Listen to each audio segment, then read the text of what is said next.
Hola, buenas. Nada, primero gracias a los compañeros, compañeras de la escuela por invitarnos a este segundo semillero y a la Gaby, porque es la compañera que está haciendo de enlace y que le ha puesto un montón de energía y ganas a que hagamos el vínculo, compartamos lo que estamos haciendo. Y la exposición de nosotros como Comunización Ediciones tiene dos partes.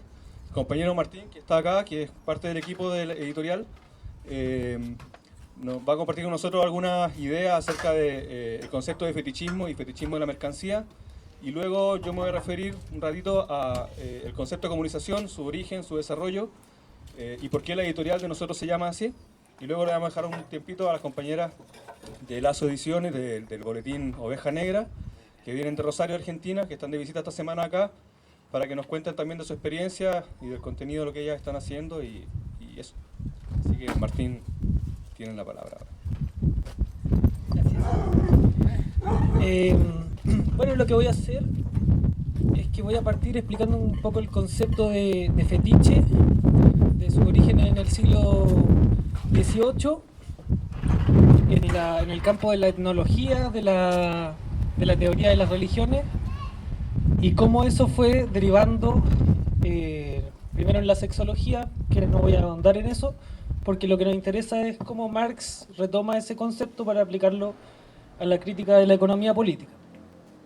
En general, si nosotros pensamos la palabra fetiche así en general y no estamos muy al tanto, lo asociamos siempre más como con la categoría freudiana del fetiche sexual. De hecho, si uno busca en internet fetiche, sale como siempre sadomasoquista y cosas así. Entonces lo que quiero despejar un poco es qué tiene que ver eso con el fetichismo de la mercancía, y para eso vamos a remontarnos al concepto que nace en primer lugar en el campo de la etnología. Fue un neologismo que utilizó Charles de Bros, que era un francés, un magistrado francés, que lo tomó del portugués. Fetiche significa en portugués feitizo, el hechizo, y él, para referirse despectivamente, digamos, a las culturas africanas, las culturas que adoran objetos, cosas, a las cuales le atribuyen una cierta divinidad, o a las que adoran de cierta forma, puede ser un tótem, puede ser en el fondo cualquier objeto al que se le atribuyan una magia o un poder sobrenatural en la vida. Nombra como fetiches, objetos hechizados, y siempre esto en contraparte de la religión cristiana, que supuestamente, según él, no tenía fetiches. Nosotros sabemos, por ejemplo, acá en Latinoamérica, que a las vírgenes se le adora como cosas también.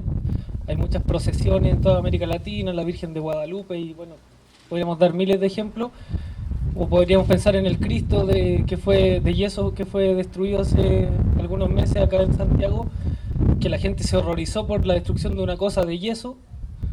Y ahí vemos que también en el cristianismo, en el catolicismo, hay un fetichismo con las cosas, no tanto en la rama protestantes, que supuestamente reniegan de eso y por eso no tienen figuras, o en el Islam, que tampoco permite representaciones. Pero en toda esta lógica de un evolucionismo religioso, estos pensadores europeos decían, bueno, estos pueblos inferiores, que todavía, como diría Hegel, por ejemplo, que todavía el espíritu no los ha elevado al estado en el que estamos nosotros, los europeos, bla, bla, todavía adoran cosas, así como que son tontas, ¿no? Y eso antes de hacer una crítica del fetichismo de la cultura europea. Entonces, bueno, el concepto de fetichismo ha ido migrando históricamente por distintas disciplinas. Su uso se origina en la etnología del siglo XVIII y es originado como un neologismo acuñado por Charles de Bros en el contexto del evolucionismo religioso.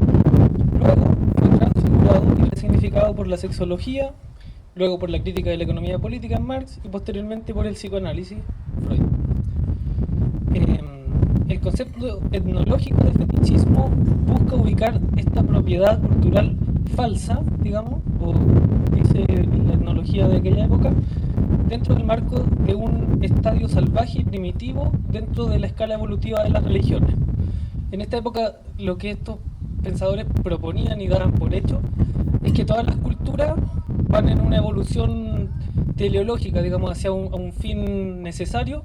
Entonces, por ahí había algún antropólogo que decía, bueno, los indígenas de la Patagonia son como los ingleses hace 2000 años, y si los dejáramos evolucionar llegarían a ser igual que los ingleses actuales. O sea, se pensaba que todas las culturas tendían a lo mismo. No había un pensamiento de la multiplicidad cultural, sino que de una evolución lineal y necesaria.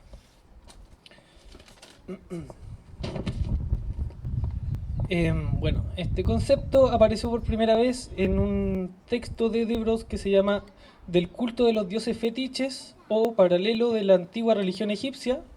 Hay que pensar también que en ese tiempo los europeos estaban muy fascinados con los egipcios y veían ahí como la cultura más sabia dentro de la antigüedad. Todavía no se habían interpretado los jeroglíficos y había todo un misticismo en torno a la cultura egipcia. Entonces este texto se llama del culto de los dioses fetiches, o paralelo de la antigua religión egipcia con la actual religión de Nigricia, que se denominaba así una zona de África. En esta época impera esta concepción evolucionista que sitúa a los europeos en la parte más alta y a los africanos y polinésicos en la más baja, por lo que la categoría de religión fetichista pretende establecer científicamente la inferioridad de estas culturas. Baltasar Becker, que es un antropólogo holandés, es quien comienza hablando del fetiche como una operación del alma humana de los africanos por divinizar ciertos fenómenos irregulares de la naturaleza a los que se les adora. Según estos autores, el fetiche no estaría guiado por la adoración correcta a lo divino, sino que más bien estaría guiada por el miedo a que si al fetiche no se le adora, podría acaecer una desgracia. En este sentido, el fetiche como etapa primitiva de la religión iría de la mano del diablo. Para Hegel, por ejemplo, en su Historia de la Filosofía, el fetiche es el aporte de África al espíritu. O sea, para Hegel, lo único que aportó África como a Europa o al espíritu, como él habla de la parte más alta de la cultura, sería el fetiche como un dato primitivo de esta adoración. Dice Hegel que en el estadio del fetiche el espíritu no está preparado para la autonomía del hombre. Para algunos, como el cura francés Marcel Mauss, en el momento del fetichismo todo es Dios menos Dios. Y aquí hay que pensar que, por ejemplo, en la colonia acá en Chile, cuando se hablaba de los mapuches, que en ese tiempo se les denominaba los araucanos, también se decía que ellos tenían un fetiche con la tierra, por ejemplo, porque estaban adorando a la tierra en vez de adorar a Dios, que es mucho más real que la tierra desde la perspectiva teológica europea. Entonces también estarían equivocados porque adoran algo mucho más bajo desde el punto de vista cristiano, que es la materia, que es la tierra, que es la naturaleza, más que el verdadero Dios, que es invisible, trascendente y no está en ningún lado, etc. Pero el fetichismo de la mercancía, que es de lo que habla Marx,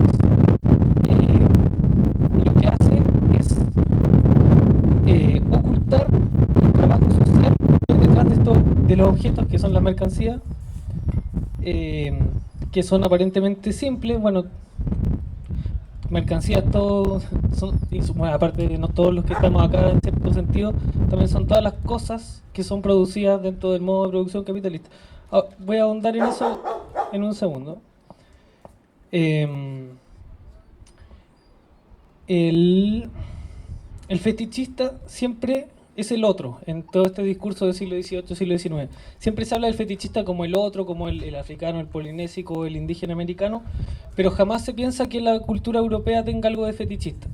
Y esa es la operación que hace Marx al hacer de cierta forma un estudio etnológico, no aplicado al otro, sino que aplicado a la propia cultura europea, donde descubre o hace notar que nosotros también somos fetichistas, pero ya no en el plano meramente religioso, teológico, sino que en nuestra forma de relacionarnos a través de la producción, en el comercio y en en nuestras relaciones a partir del trabajo.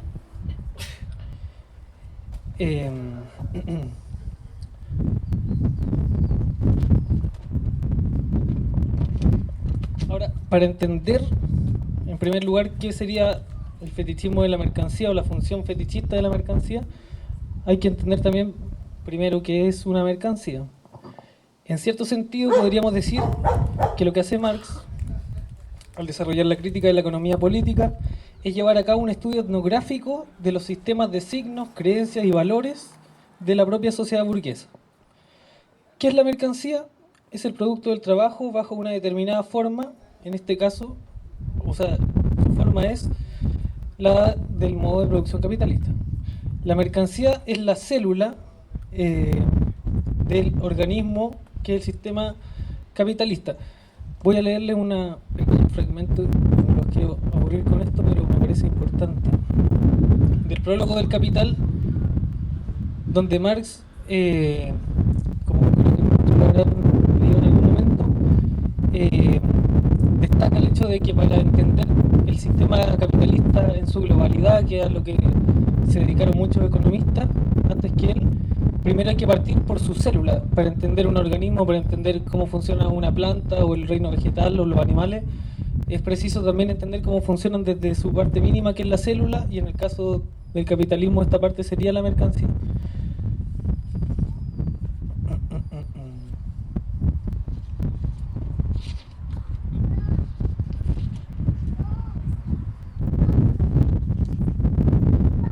Bien,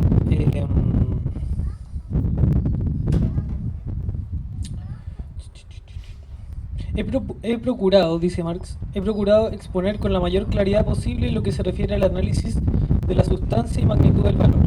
La forma del valor, que cobra cuerpo definitivo en la forma de dinero, no puede ser más sencilla y llana. Y sin embargo, el espíritu del hombre se ha pasado más de 2000 años forcejando en vano por explicársela, a pesar de haber conseguido, por lo menos de un modo aproximado, analizar formas mucho más complicadas y preñadas de contenido.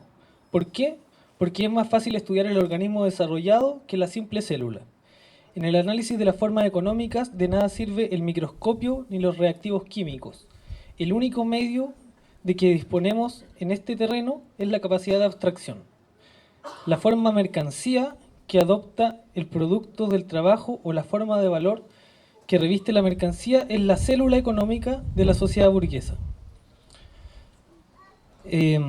Bueno, habría que decir también que mercancías no solamente han habido en el capitalismo, también han habido mercancías anteriormente, pero el capitalismo se caracteriza por ser el modo de producción en el que lo preponderante y la forma de relación social se centra en el intercambio y la producción de mercancía.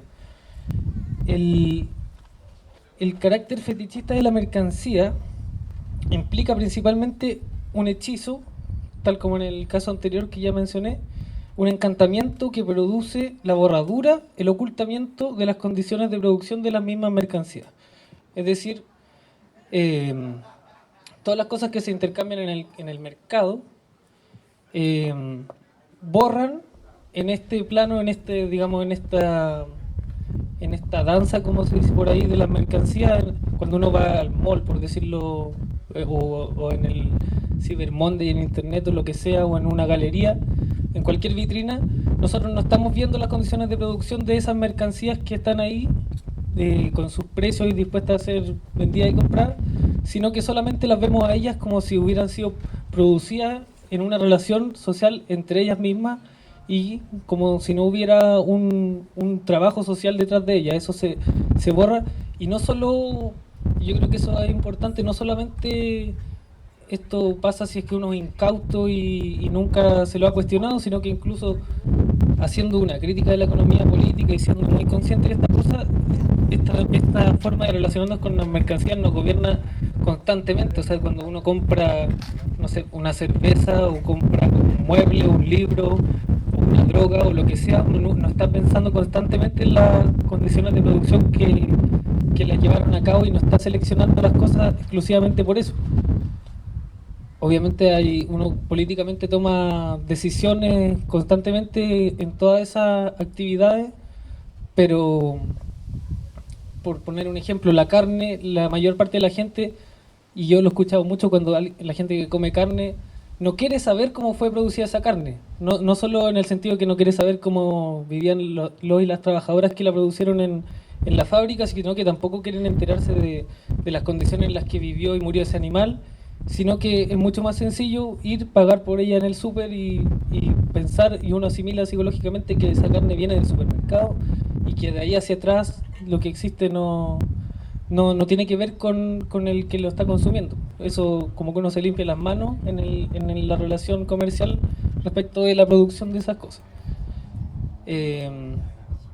Yo he hablado esto con niños en algunos talleres y es bastante escalofriante a veces pensar en eso, porque para los niños muchas veces las cosas vienen del supermercado. Se piensa, ingenuamente, yo creo que eso los niños simplemente lo dicen porque no tienen tapujos con eso, asumen realmente que las cosas vienen del lugar donde son compradas, que ahí donde se producen. Y eso es básicamente una forma de entender también el fetichismo de la mercancía.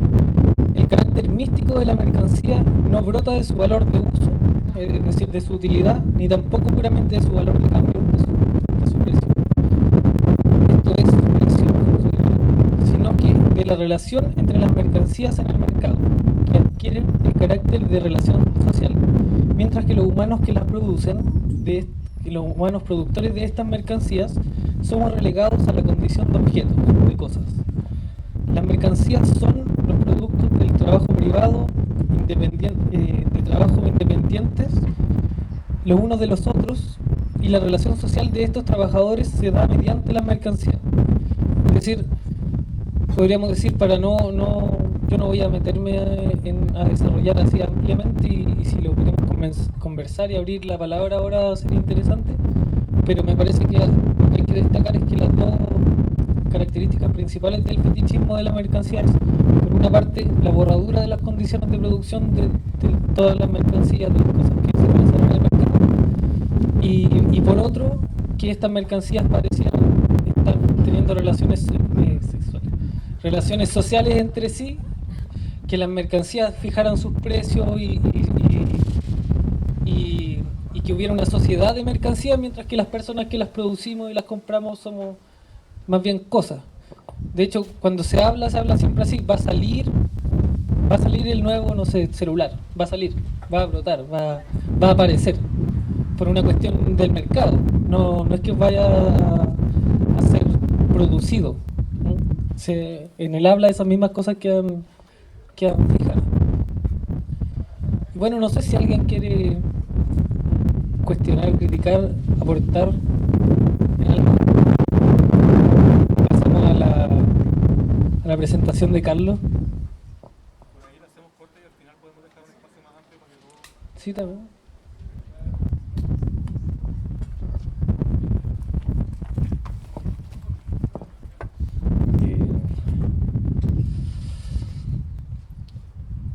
Y dale, habíamos hablado que iba a exponer sobre el concepto de comunicación, de dónde viene, qué significa, por qué ahora hay una editorial que tiene este nombre, por qué un compañero editorial habla sobre fetichismo de la mercancía, o sea, qué relación hay entre unos conceptos y otros acá.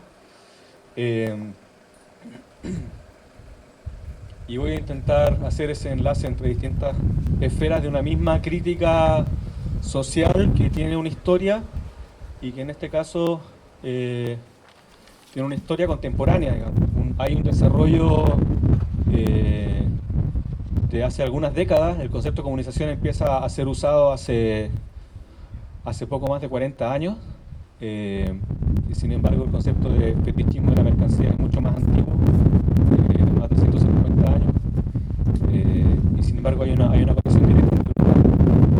Cuando en la crítica de la economía política formulada por Marx desde la década de 1840 en adelante, empieza a tener una importancia cada vez mayor el concepto de fetichismo de la mercancía, lo que ocurre ahí es que en toda la obra teórica de Marx empieza a desarrollarse un concepto sobre el capital, sobre lo que es la sociedad del capital, que es global, que intenta comprender la totalidad del desarrollo de la sociedad capitalista a partir de este ADN o este núcleo genético de la relación social capitalista que es el fetichismo qué es la mercancía y el fetichismo de la mercancía.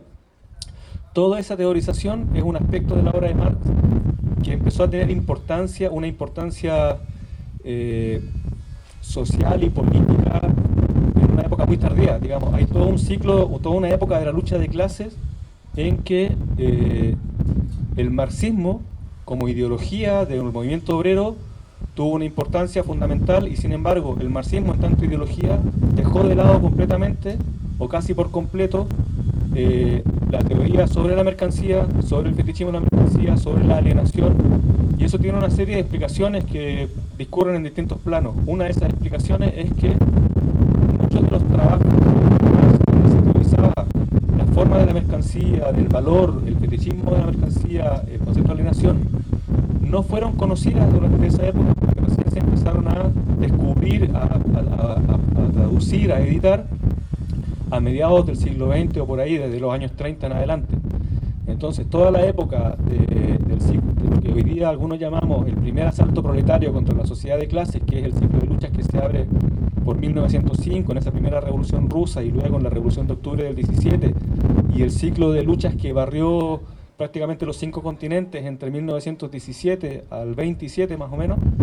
Todo ese ciclo de lucha que tuvo una importancia crucial en el siglo XX en cuanto a afirmación de una fuerza combativa de la clase trabajadora en todo el mundo, no contaba con un arsenal teórico que tuviera en cuenta conceptos como fetichismo de mercancía, crítica del valor y todo eso.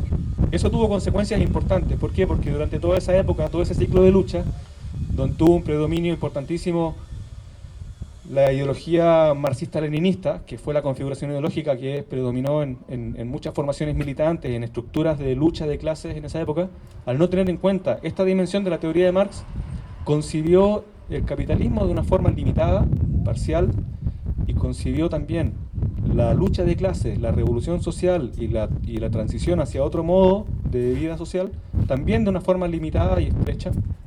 ¿Y en qué sentido? Para toda esa formación política, teórica, militante y de combate de clases, el objetivo de la revolución era no abolir el capitalismo, no abolir la producción de mercancía, la relación salarial, la alienación de la actividad humana, sino simplemente redistribuir sus frutos.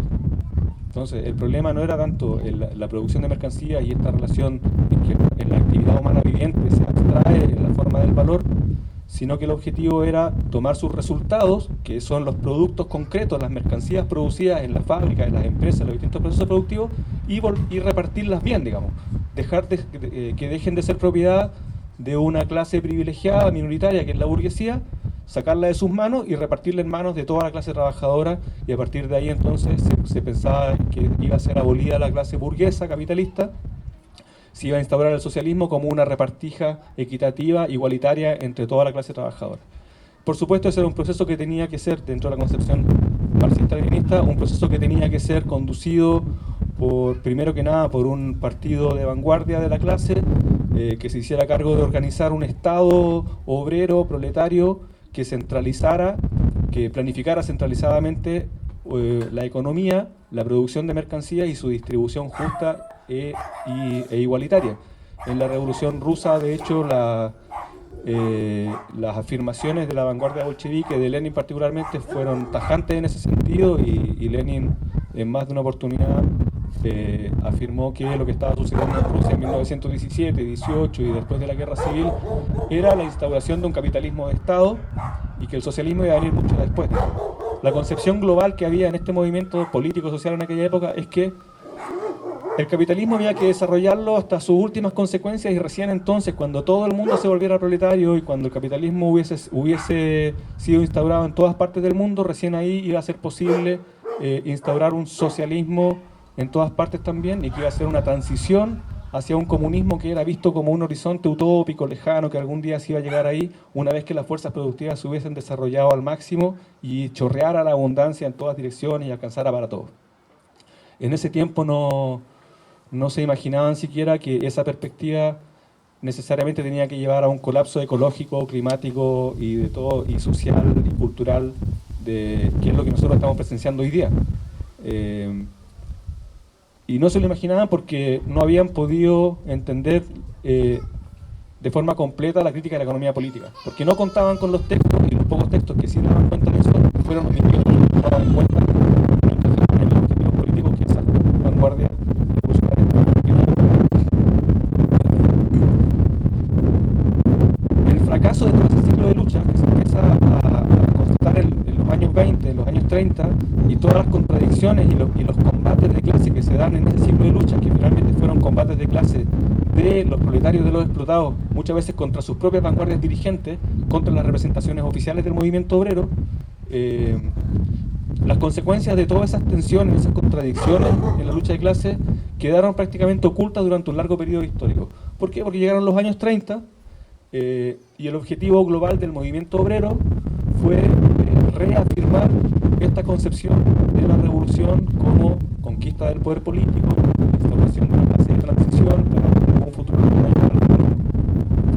el ascenso del fascismo tuvo un papel crucial en eso, porque todos los objetivos de la clase trabajadora se desviaron hacia la defensa de la democracia, hacia la defensa del capitalismo, de un capitalismo democrático y liberal contra la amenaza fascista. Entonces ahí se produce una alianza entre las democracias occidentales y los regímenes soviéticos que siguen teniendo consecuencias ideológicas.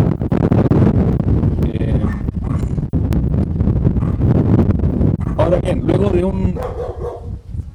un periodo histórico en que hay un recambio generacional y un agotamiento de una serie de prácticas políticas y la emergencia de nuevas formaciones de grupos teóricos, y grupos de agitación y grupos de lucha directa, empieza a haber en los años 60 un primer intento de hacer un balance de toda aquella experiencia histórica que entonces no se había hecho.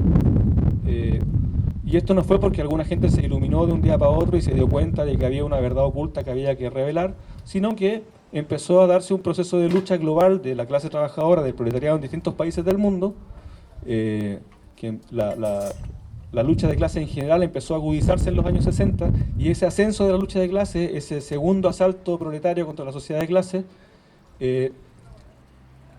impulsa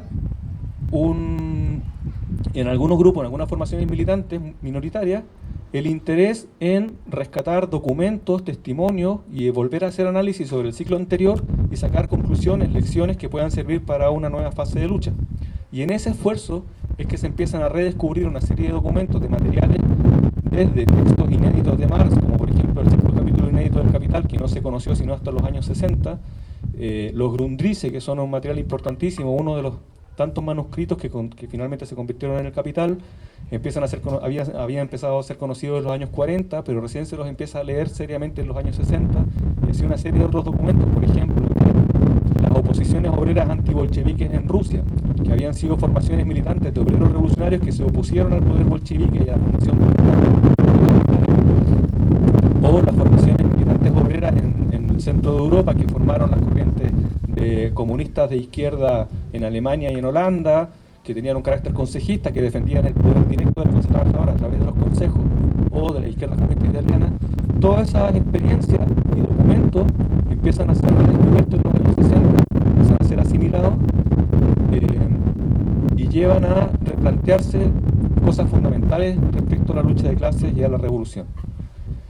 En ese desarrollo, a principios de los años 70, allá por el año 1972, un pequeño grupo de compañeros que en Francia publicaban una revista que se llamaba El Movimiento Comunista, que tenían una actividad también diversa, tenían una librería editorial, publicaciones periódicas, más o menos como lo que hacemos nosotros hoy día, que tenemos distintas publicaciones y espacios físicos también para reunirnos. En un contexto así, aparece un libro en el año 75 que se llama Por un mundo sin dinero, que es el primer texto donde se usa la palabra, el concepto de comunización. Ese material, más o menos restringido, por los años empieza a proliferar, a diseminarse un poco más, y empieza a repetirse en distintas publicaciones, en un campo de actividad de distintos grupos que lo que intentan hacer es hacer un balance no solamente del ciclo de lucha de los años 20, que lo estaban haciendo, sino además hacer un balance crítico del ciclo de lucha de los años 60. qué? Porque al menos en Europa, allá en había algunos grupos que ya consideraban que el ciclo de lucha que se había abierto en los 60 ya estaba acabado. Digamos, cuando se abre todo un movimiento de huelgas de masa en los 60 en distintos países y que estalla en el año 68, con el mayo 68 y con un ciclo de luchas tremendas en Italia también en esa época, después en el 74 en Portugal y así en muchos países, por no mencionar Sudamérica, donde un ciclo de luchas tremendo del proletariado también se zanja con golpes de Estado y represiones militares contra la clase trabajadora en masa, digamos. A mediados de los 70 algunos grupos plantean que ese ciclo de lucha está agotado, que está derrotado y que también hay que hacer un balance de por qué llegó a eso. Y una de las conclusiones importantes que estos grupos sacan en aquella época es que tanto en el ciclo de lucha, en el primer asalto proletario de los años 20, como en el segundo de los años 60, no llegó a entenderse que el comunismo solamente puede existir si se afirma en términos teóricos y prácticos desde el comienzo de la revolución. Es decir, la principal causa de la derrota de los movimientos de lucha de masas de la clase trabajadora en todas partes del mundo es que el comunismo se entiende como un horizonte muy lejano que hay que alcanzar algún día después de haber pasado por un montón de etapas que habría que quemar del capitalismo, de transición socialista, etc.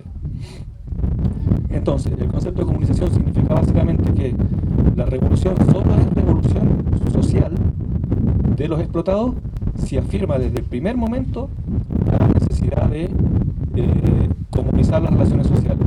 Es decir, las relaciones sociales concretas deben ser abolidas desde el principio y no esperar a preparar condiciones para que eso sea posible.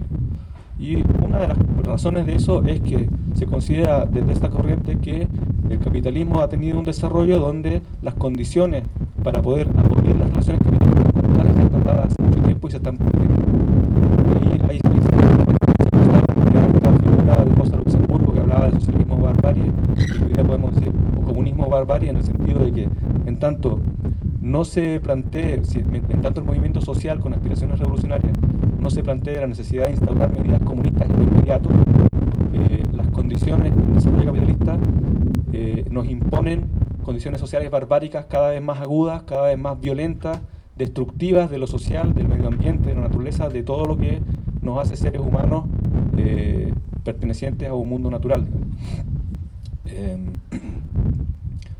Desde aquella época, desde mediados de los años 70, los grupos que tienen distintas publicaciones en aquella época y que empiezan a hablar de comunización, empiezan a fraccionarse, a formar distintas corrientes, digamos, y en estos últimos 40 años la llamada corriente de la comunización está formada por decenas de revistas, editoriales, grupos que hacen reflexión teórica, discusiones, que intentan algunos también intervenir en algunos procesos de lucha prácticos, y que han generado un montón de discusiones reinteresantes y también que hay muchas divergencias entre los distintos grupos que forman esta tendencia.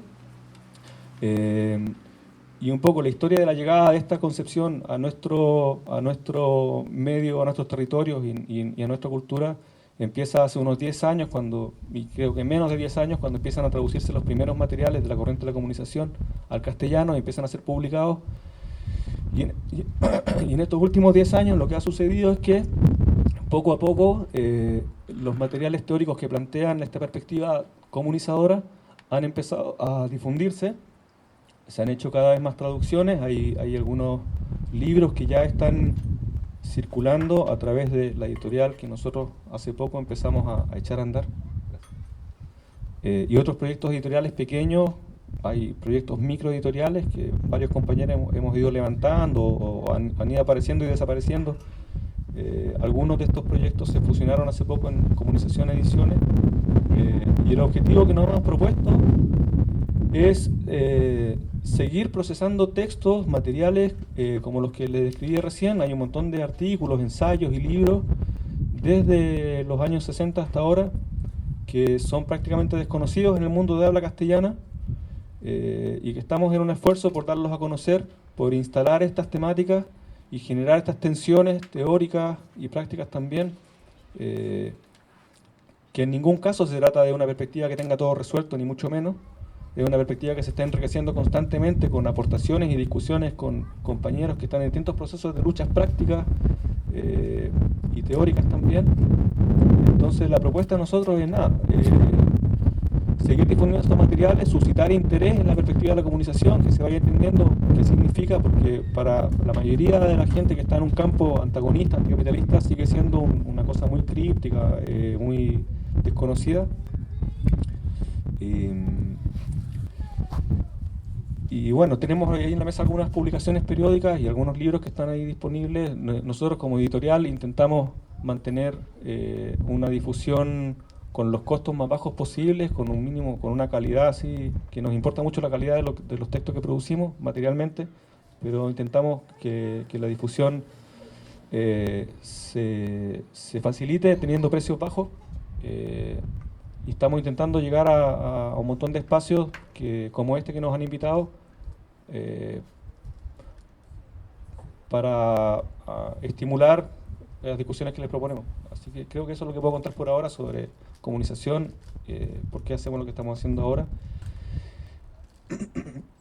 Y bueno, hay una serie de lazos, de vínculos con grupos de compañeros, compañeras que están en distintos lugares, que no todos necesariamente comparten la perspectiva de la comunicación como la entendemos nosotros, pero que sí hay un campo común de afinidad, de ideas que nos permiten mantener discusiones vivas y colaboraciones importantes. Y uno de esos grupos con los que tenemos un contacto cercano y que hemos estado colaborando harto es el núcleo de compañeros que está radicado en Rosario, Argentina, y que están haciendo un trabajo múltiple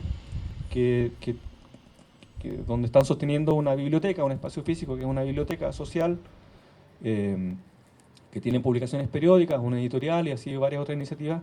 Y ahora tenemos de visita a 3 compañeras de Rosario que están acá esta semana y que felizmente coincidimos hoy día acá para que nos cuenten un poco de su experiencia, lo que están haciendo y el contenido de su producción de publicaciones y eso. Así que ahí les dejo a Greta.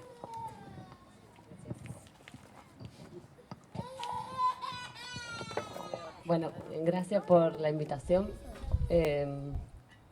Justamente uno de la intención que motivó el viaje fue poder conocer a compañeros y a prácticas de esta región con los que ya otros compañeros habían tendido lazos anteriormente a partir de una práctica de lucha y de distintas iniciativas.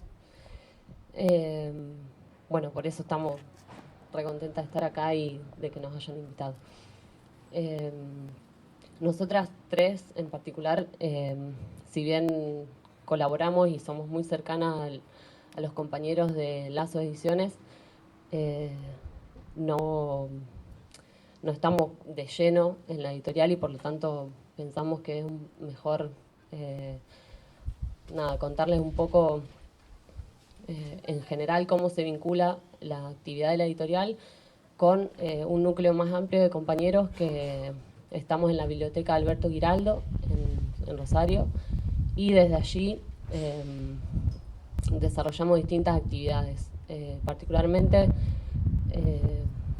nosotras estamos en el boletín La Oveja Negra, que es como el boletín de la biblioteca, y en otros talleres de formación y en otras luchas con más compañeros.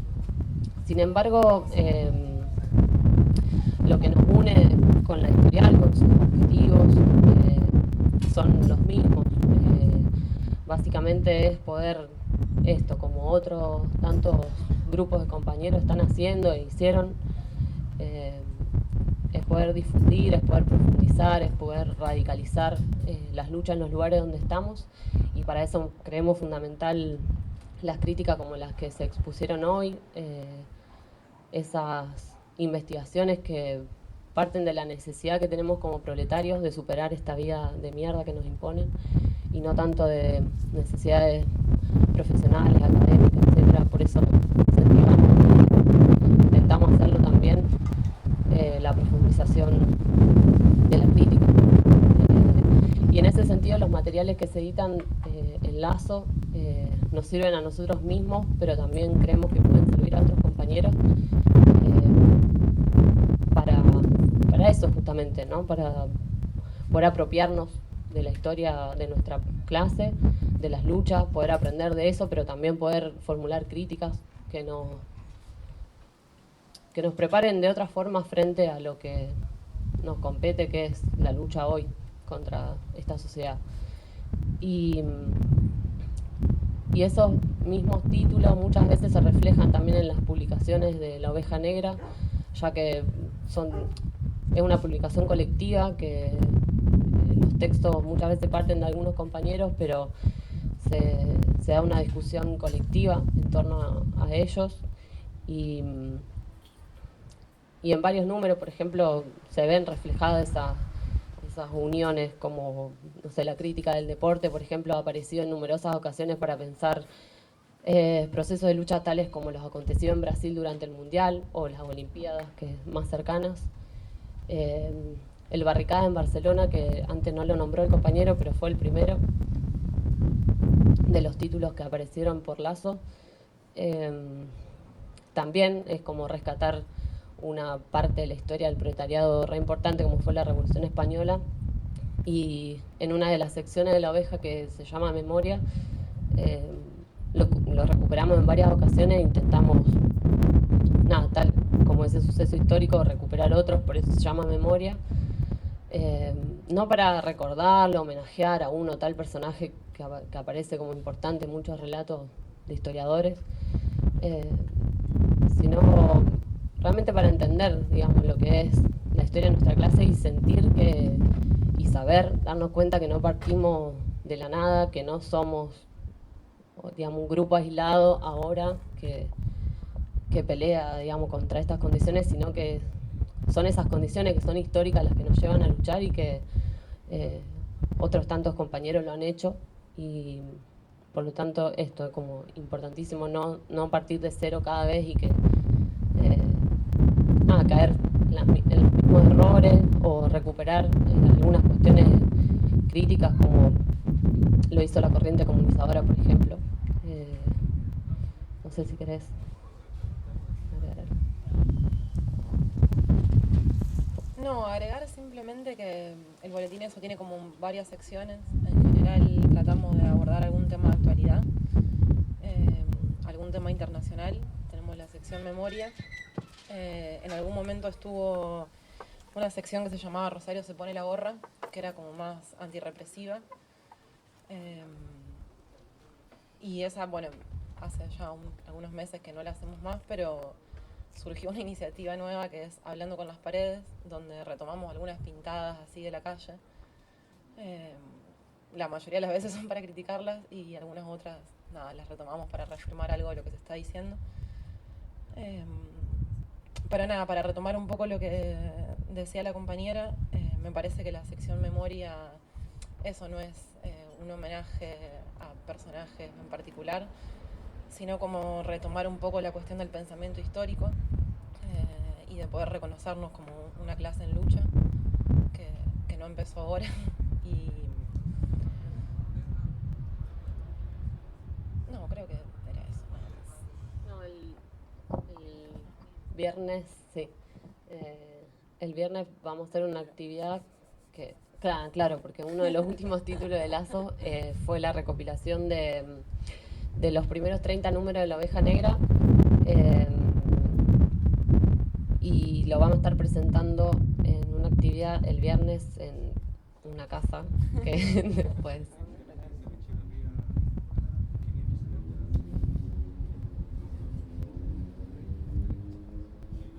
Bueno, hay una ficha. No sabemos si va a haber libros porque, como a todos los proletarios en nuestra vida diaria nos acontece, el Estado nos controla a cada paso que damos. Y bueno, en este caso nos sacaron los libros que veníamos a difundir y a traer para la actividad.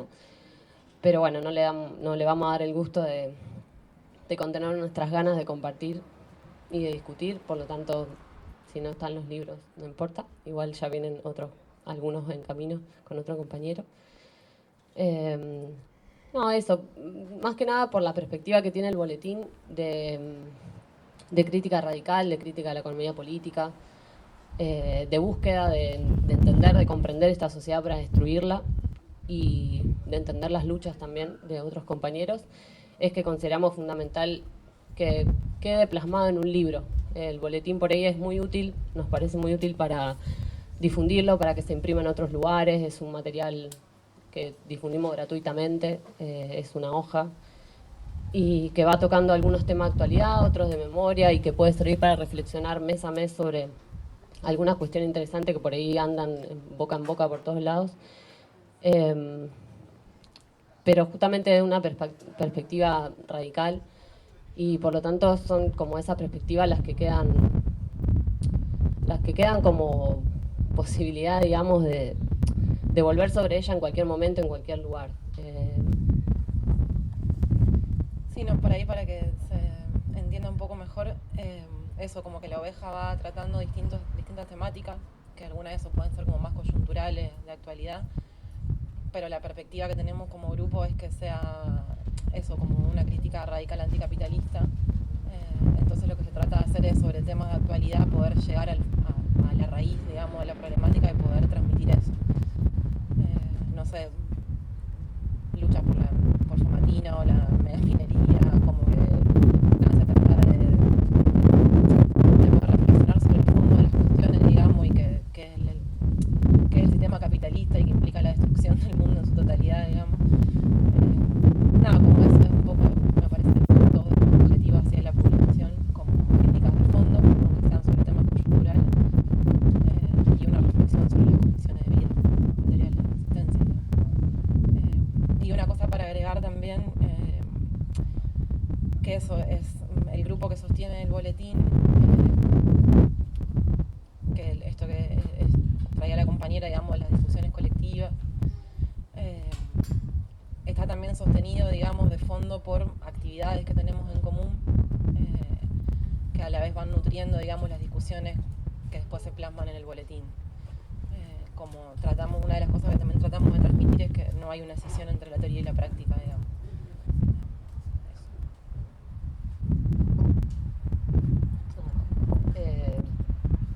No sé, si hay preguntas después las charlamos todas juntas con el debate, si les parece así.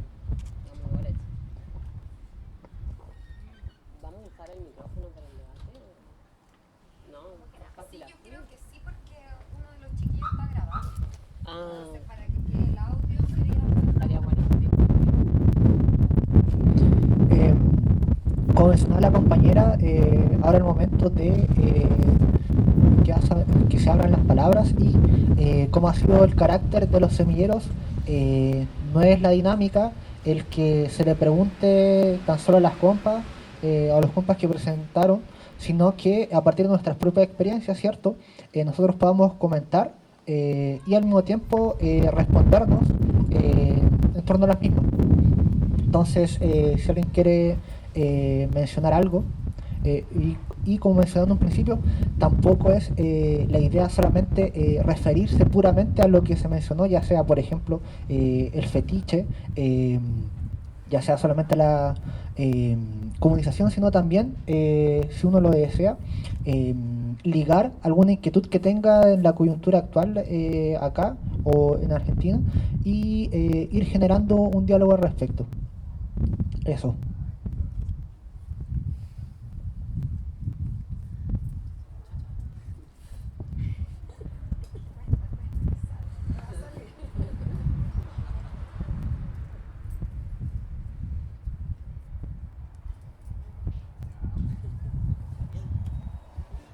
Alguien murió, un minuto de silencio.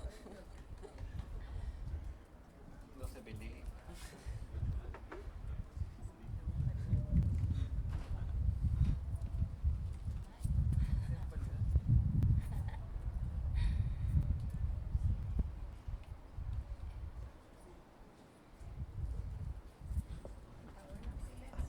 ¿Hay música? ¿Qué tienen que hacer transformar? Bueno, creo que voy a tener que hacer de palo blanco yo. Respecto a lo que mencionaba el compañero en torno a la mercancía y cómo acá en Latinoamérica se había materializado, sobre todo en el culto a los santos, haciéndolo más contextualizado al presente. creo que eso también se traspasó a muchos de los referentes políticos que tenemos hasta el día de hoy, lo cual es quizás más complejo de abarcar, y como hay compañeras de Argentina, eso se podría ver. Si ellas nos pueden comentar acerca de la figura del gauchito que se da allá, que es bastante particular, por dar una referencia. También respecto a lo que decía el compañero, si bien podría asegurarte que su intención no fue hacer una lectura esquemática o por bloques del periodo de lucha de clases, pero, por ejemplo, un elemento, solamente por dar una referencia, que muchas veces se olvida y que no se toma tanto en cuenta, porque si nosotros pensamos en los años 30 en América Latina, nos imaginamos a los partidos comunistas completamente estalinizados ya, ¿no? Sin embargo, en El Salvador, por ejemplo, en esa época se llevó a cabo una insurrección a partir de un partido comunista, lo cual a nosotros nos parecería algo completamente descabellado el día de hoy, y en donde estaba, entre otros, Faramundo Martí, ¿cierto? Ahí quizás les suene más, quien finalmente sería un referente importante en la guerrilla salvadoreña.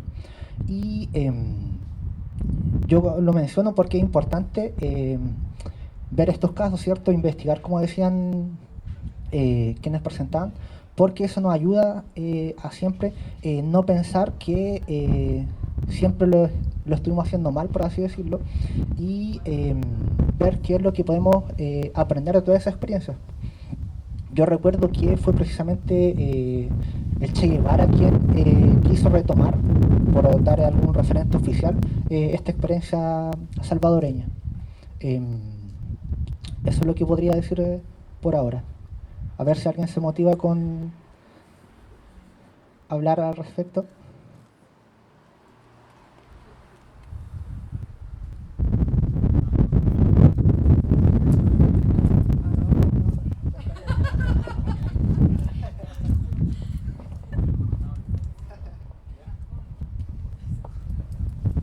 Yo soy Mario Ramos. Estuve viviendo en Rosario hace buen tiempo, obligado, y fui preso político también en la jefatura de policía y de la ciudad de Rosario. Así que tengo buenos recuerdos de Rosario. No, digo en serio, tengo muy buenos recuerdos de Rosario, compañeras y compañeros de ahí, compañeros chilenos también latinoamericanos que estaban en Rosario, y además en Rosario nació el Che Guevara, que para mí igual es un referente ético y político, de todas maneras, digamos, sin transformarlo en fetiche, lo aclaro, porque igual la izquierda en general tiene la tendencia a fetichizar, y sobre todo algunos sectores, digamos. Entonces, yo creo que estamos entrando en otra etapa. Bueno, eso como introducción.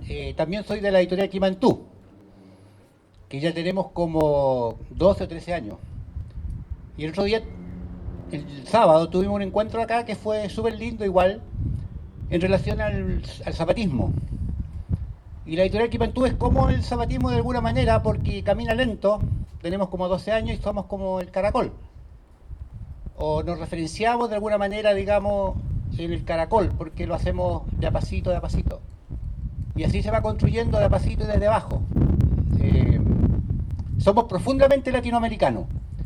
Nos hemos ido con el tiempo transformándonos en la raíz, en la tierra de la que estaban hablando antes, latinoamericana. Creo que hoy día Latinoamérica es un referente mundial. Y hay que mirar a Latinoamérica. Y en general los libros, los últimos libros que hemos ido editando, tienen que ver con el pensamiento crítico latinoamericano. Y dentro de eso encontramos de alguna manera el zapatismo, ¿no es cierto? Y dentro de lo latinoamericano, el peruano de los 7, Mariátegui, y Zabaleta, otro boliviano, también marxista latinoamericano, que editamos hace poco, a través de un compañero del Movimiento Popular La Dignidad de Argentina, y que vino acá y lo presentamos acá a ese compañero. Yo creo que cuando uno piensa en Latinoamérica tiene que pensar en desarrollar ese pensamiento crítico, autónomo, independiente, y además ser tremendamente humilde. Y digo humilde por los mismos zapatistas, porque la cosa hoy día es tan compleja, pero Pero dentro de la complejidad hay una cosa bien clara, que creo que todos la tenemos clara, que hoy día no se vive una crisis más del capitalismo, sino que se vive una crisis civilizatoria. Y esa crisis civilizatoria en general están todos de acuerdo. Pensadores de acá, pensadores de acá, pensadores de acá, y esa cuestión es fundamental hoy día. Tenerla, digamos, como referencia, crisis civilizatoria que no estuvo ni en el 30, ni en los 40, ni en el 50. Y dentro de esa complejidad hoy día teórica, política, práctica, los zapatistas llamaron a un encuentro el año pasado que se llamaba Desarrollar pensamiento crítico frente a la vida capitalista. Y bueno, llamaron a pensadores de todo el mundo para desentrañar esta cosa potente que hoy día se está viviendo a nivel latinoamericano y a nivel mundial, de la crisis global del capitalismo, por decirlo de alguna manera. Y muchos de esos pensadores igual estuvieron acá, Carlos Aguirre, etcétera, etcétera, digamos, que también le editamos el libro. Y a eso también quiero hacer referencia a otro libro que sacamos hace poco que no se había editado en Chile, y que lo tengo aquí a mi izquierda, que yo creo que igual es un libro muy referente, que es La crisis estructural del capitalismo, de Emanuel Wallenstein. Digo esto porque igual yo fui en algún momento marxista-leninista, y eso es sumamente importante decirlo, porque ya uno ya deja de tener esa mirada de los años setentistas. Yo respeto mucho, digamos, a todos los compañeros que murieron combatiendo los años 70, los años 80, porque ellos murieron combatiendo por sus ideales y son parte de nuestra historia. Uno no las puede negar, digamos. En Rosario, en Santiago, en Buenos Aires. Entonces, cuando yo nombro a Emanuel Wallenstein, digo, y también quiero nombrar ahí de que el otro año se completan los 100 años de la Revolución Bolchevique, que es un hito de una revolución clásica, ¿no es cierto? Y que mucha agua ha corrido bajo los puentes teóricos y políticos después de la Revolución Bolchevique, y en esa cosa nosotros no hemos sido capaces tampoco de hacer síntesis, de hacer evaluaciones potentes en relación a lo que ha ocurrido después de esos 100 años. Y cayeron los muros, y cayó Hungría, y cayó Polonia, y cayó Checoslovaquia, y cayó, o está cayendo varios países más latinoamericanos también, en el caso de Cuba. Y somos críticos también con Cuba. Y digo el Manuel Wallenstein, y decía que había sido también marxista-leninista, porque los marxistas de esos años no descubrieron al Wallenstein. Y fíjate que a mí me encantaba los hippies, me encantaban los Rolling Stones, ¿no es cierto? Me encantaba todo ese movimiento y nunca lo logré entender como movimiento político. Está John Lennon, también ponerlo, digamos, que es sumamente importante. Y después leyendo al Wallenstein me doy cuenta que el Wallenstein valora la revolución cultural del año 68 o de los años 60. Y cuando tú empezás a descubrir al Wallenstein, que tiene una mirada distinta, que es un tremendo sociólogo, un tremendo investigador, y que pone en el tapete... Puta, voy a botar esta weá. Entonces, igual le estoy haciendo propaganda al libro, vale 5 lucas. Siempre lo hago. Porque yo creo que es fundamental tenerlo o leerlo o cachar la potencia, la profundidad de la revolución cultural que parte de los años 60 y que es el inicio de la crisis estructural del capitalismo norteamericano que se vive hasta hoy día. En esa época tenemos los movimientos pacifistas, tenemos Vietnam, tenemos la revolución checoslovaca, tenemos en Chile el MIR, cuando el MIR empieza, tenemos en Argentina todo el movimiento político y social, y todo ese movimiento cultural, tenemos el movimiento femenino que agarra ahí y que dura hasta estos días. Entonces, yo creo que todo ese complejo de teórico, todo ese mundo, digamos, que nos han estado legando todos los teóricos y todas las prácticas son fundamentales hoy día escarbarla, pero yo creo que directamente desde abajo. Y tomando al Carlos Marx, que igual es importante, lo primero que dijo Marx, el Estado hay que extinguirlo. Y lo que han hecho todos los izquierdistas hasta ahora, y ahí están los 100 años, han fortalecido el Estado en todas las partes donde había una revolución. Y las revoluciones han terminado justamente cuando se empieza a fortalecer el Estado. Y hoy día se vienen esos tiempos en que bajo ningún aspecto, bajo ninguna mirada, bajo ninguna práctica, nosotros tenemos que fortalecer el Estado. Lo único que tenemos que fortalecer es la comunidad y el poder nacido desde abajo, yo creo, humildemente, como de alguna manera, de forma utópica y dentro de la realidad de Latinoamérica, lo están haciendo los zapatistas y nuestro continente. Porque yo creo que ya Occidente está en decadencia absoluta. He dicho, compañero.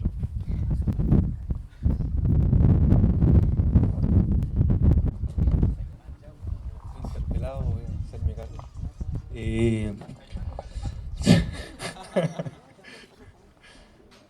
Está bien.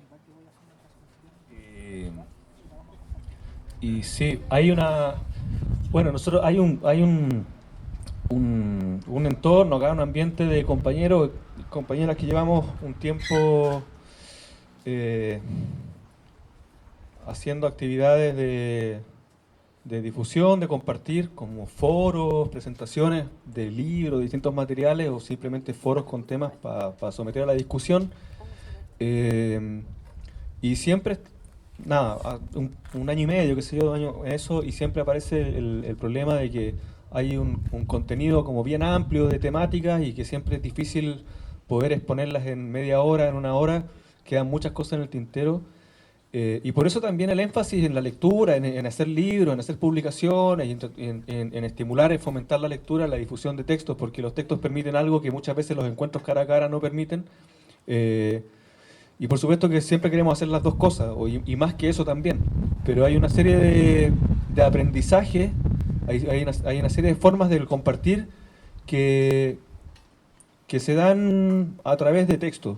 Y no es casual que las personas que tenemos una inquietud de humanizarnos y de abolir las condiciones de explotación y de miseria en las que vivimos y de acceder a una vida humana de verdad, estemos siempre cerca de la letra impresa y del texto. No es casual, porque el acceder a texto nos permite compartir un montón de cosas que no podemos compartir conversando media hora o 1 hora, o a veces sí cuando conversamos toda la noche hasta las 6 de la mañana el otro día, sí, ahí pasa más que en los espacios como este que organizamos, que tratamos de hacer con alguna frecuencia. Entonces, como pasa eso y van quedando muchas cosas en el tintero, al menos yo en lo personal siento que estamos en un momento en la historia en que se están produciendo muchas convergencias de ideas, de sensibilidades, de teorías, de perspectivas sobre el mundo y la vida y la lucha, que no son visibles a simple vista. Que a simple vista pareciera que hay más discrepancias o desencuentros que convergencias, porque somos herederos también de una serie de maneras de ver las cosas en que a veces nos hacen ruido las perspectivas que proponen otros compañeros y pensamos que en realidad son diferentes. Pero finalmente, cuando empezamos a ver las prácticas concretas que distintos compañeros están desarrollando en sus espacios, en sus territorios, en sus entornos sociales, y empezamos a ver también lo que están escribiendo, lo que están planteando, nos damos cuenta que hay un montón de coincidencias. Y a partir de ahí también nos damos cuenta que hay diferencias importantes y que es importante ponerlas sobre el tapete para poder discutirlas. Y a mí me llamó la atención últimamente encontrarme con que en distintos entornos políticos y sociales existe un balance crítico de todo un ciclo de luchas del siglo XX, donde prácticamente muchos estamos de acuerdo en que el marxismo-leninismo fue una ideología, algunos piensan que nefasta, contrarrevolucionaria, otros piensan que con buenas intenciones, pero que lo hizo todo mal, otros piensan que hicieron algunas cosas bien, y así hay una variedad de interpretaciones. Pero hay una sensibilidad común hoy día en los medios izquierdistas y sobre todo anarquistas, libertarios, de que hay todo una perspectiva global que viene del marxismo-leninismo que hay que superar, digamos. Y que uno de los ejes de esa reflexión crítica es lo que decía el compañero, es que el Estado no se reforma, ni se reconstruye, ni se hace otro Estado, sino que debe ser destruido, abolido y ser sustituido por comunidades de hombres y mujeres y niños y ancianos libres, construyendo su propia vida, su propio mundo y organizándose y asociándose como mejor les parezca, ¿no? Esa es una coincidencia fundamental que creo que es importantísimo tenerla en cuenta, y que a partir de ahí se puede empezar a discutir asuntos como cómo llegamos ahí, digamos, qué caminos realmente conducen ahí y qué caminos nos desvían de ahí y nos llevan en otras direcciones. Y allí, en ese punto es en el que los que estamos en la órbita de la comunicación y que nos hace sentido el concepto de comunicación y las distintas ramificaciones que tiene la idea, es que cuando hablamos de comunización hablamos de la abolición inmediata de las condiciones de vida de las relaciones capitalistas. Y eso tiene un significado súper concreto, súper concreto. No hay ninguna entidad que esté allí flotando en el mundo de las ideas abstractas, sino que tiene que ver con prácticas sociales, con cómo hacemos las cosas. No habla de abolir las relaciones capitalistas, estamos hablando de abolición de la relación de explotación, primero que nada, la abolición del salario como forma de relación para producir cosas, para producir lo que los humanos necesitamos para vivir. La abolición del dinero como mediación universal de toda actividad humana y de todos los productos de la actividad humana. Estamos hablando de la abolición de la forma de la mercancía, la abolición de la producción de valor, del valor como medida abstracta de los productos de la actividad humana. Esas categorías básicas que definen el capitalismo son las que no estuvieron presentes durante un largo periodo histórico, donde se pensaba que el capitalismo era simplemente la apropiación por una minoría burguesa de la riqueza social. Ahora sabemos que no se trataba de eso, digamos. La apropiación por la burguesía de la riqueza social es solo un aspecto de un fenómeno que es global y que involucra a todas las clases, digamos. En la medida en que nosotros aceptamos como algo natural el trabajar por un salario, el intercambiar nuestra actividad humana, nuestra energía psicofísica puesta en acción, intercambiar ese movimiento, esa energía por una cantidad abstracta expresada en dinero, en el momento en que aceptamos eso como natural, estamos a años luz de pensar siquiera en abolir el capitalismo. Ahora, el plantear eso implica una ruptura con toda una historia de la política, de las concepciones acerca de lo que es la revolución, sobre lo que es el capitalismo y lo que no es el capitalismo. Y ese punto de fricción es el que también nos interesa tensionar constantemente, digamos, porque si no se hace eso, si solo buscamos las coincidencias, corremos el riesgo también de una parálisis autocomplaciente, digamos. Y en ese sentido yo creo que los que compartimos la perspectiva de la comunización compartimos también la idea de que la atención crítica es fundamental para mantener en movimiento y energizado cualquier movimiento social que quiera superar el capitalismo.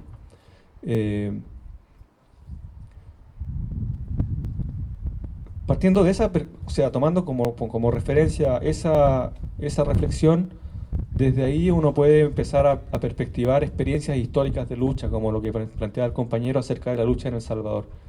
Y ahí hay un ejercicio que también es descarnado, en el sentido de un poco implacable, un poco cruel con nuestro propio pasado, y ahí siempre cuando hablo de esto me recuerdo de una frase que usó un compañero alguna vez en un texto que escribió y decía, refiriéndose al ánimo, al ímpetu que deben tener los revolucionarios, decía, sé cruel con tu pasado y con todos los que quieran mantenerte en él. Y a mí me gusta mucho esa afirmación, me hace mucho sentido desde una experiencia vital personal, digamos. Creo que es importantísimo mantener siempre viva esa llama de, bueno, todos transitamos un camino, una evolución personal, crecemos, nos desarrollamos como seres humanos y queremos llegar a algún lugar, y en ese camino es importantísimo tener esa lucidez de criticar tu propio pasado y no quedarte pegado en él, de crecer, digamos. Y eso creo que eso mismo se aplica a cualquier movimiento social que quiera superar estas condiciones miserables, esta prehistoria, como la han llamado algunos. Y eso es una actitud que creo que se echa de menos en general en esta herencia histórica de un movimiento de izquierda, un movimiento libertario, distintas expresiones que tuvieron una aspiración revolucionaria, pero que a mí me parece que han hecho poco ese ejercicio de criticar el propio pasado sin contemplaciones, digamos. Y desde ahí, nada, creo que es importante que seamos capaces de enfocar las experiencias de lucha pasada, como por ejemplo todo el historial de luchas sociales en América Latina y los intentos de revoluciones y los intentos de transformación radical que han habido en distintos países de América Latina en el siglo XX, y entender que todos ellos los podemos meter dentro de un mismo saco global, de un periodo histórico que es universal, que se dio en todas partes del mundo, que fue un periodo de modernización acelerada del capitalismo.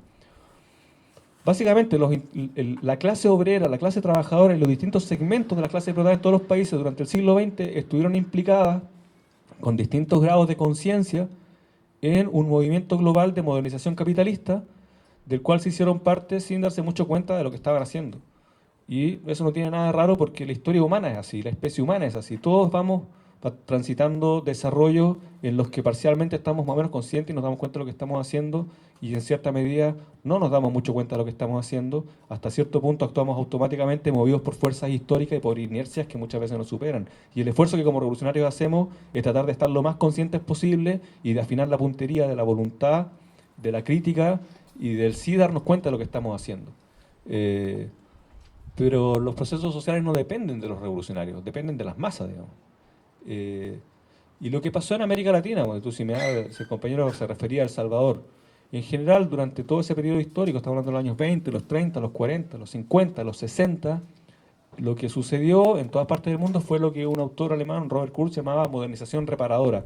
Es decir, hay un desarrollo acelerado del capitalismo, principalmente en Europa y en Norteamérica, durante un largo periodo histórico, todo el siglo XIX, la revolución industrial supone un desarrollo aceleradísimo del capitalismo en esas regiones, Europa, Centro Europa, Norteamérica, y queda toda una enorme porción del planeta Tierra, de territorios que no se acoplaron rápidamente a ese desarrollo capitalista porque sirvieron como fuente de materias primas. Y hay un momento en la historia, que es el siglo XX, en que empieza a abrirse la posibilidad de que haya un desarrollo capitalista también en esas regiones, América Latina, África, Asia, y lo que sucede es que empieza un movimiento de modernización reparadora, es decir, hay un montón de regiones del mundo que empiezan a modernizarse rápidamente y surgen grupos sociales, distintas clases y fracciones de clases que se proponen modernizar esos países y tratar de alcanzar rápidamente el nivel de desarrollo que tenían las metrópolis capitalistas. Y en ese esfuerzo se implican las clases trabajadoras, los explotados de distintos países, y a eso lo llaman el socialismo, algunos lo llaman el anarquismo incluso. Todo eso se reviste de una serie de construcciones ideológicas, marxistas-leninistas, socialdemócratas, luego stalinistas, luego libertarias, y de todos los nombres que podamos recordar ahora, pero básicamente responden a un mismo impulso histórico que fue el de modernizar el capitalismo. Y la evidencia de eso es que en todos esos proyectos de transformación social en distintos países, en ningún programa de un partido político, en ningún programa de alguna confederación sindical, obrera o de cualquier otra formación militante de la lucha de clases, se planteó durante el siglo XX la abolición de las categorías mismas que definen el capitalismo. En ningún programa político revolucionario del siglo XX se planteó abiertamente abolir la relación salarial, abolir la producción de mercancías, abolir el dinero y destruir el Estado. Los sectores que sí plantearon esa ruptura con el capitalismo, esa abolición inmediata del capitalismo, fueron minoritarios, uno podría decir que políticamente insignificantes en su época, y sin embargo son los referentes que hoy día podemos tomar para hacer las afirmaciones que hacemos hoy día y para decir, si pensamos que el capitalismo se puede superar repitiendo las perspectivas, las visiones y las prácticas de los movimientos revolucionarios del siglo XX, estamos acabados, ¿no? Y a mí me parece que a mí me parece eso indiscutible porque veo lo que está pasando y creo que todos lo vemos, la crisis que está provocando el desarrollo capitalista hoy día en todos los planos de la vida de la especie humana y de las demás especies y hasta del clima en el planeta, muestran que ya no es posible seguir pensando la revolución y la superación del capitalismo como lo hacíamos antes, ¿no? Me alargué harto, así que voy a dejar el micrófono para que...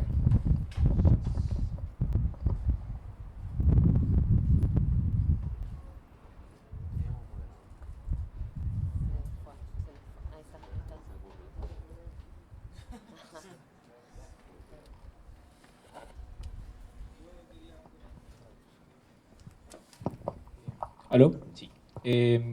Primero agradecer, muchas gracias por las palabras, por el tiempo, por la saliva, por todo. Y quería comentarles nomás una experiencia de donde yo trabajo, para que... Yo trabajo mucho con niños igual.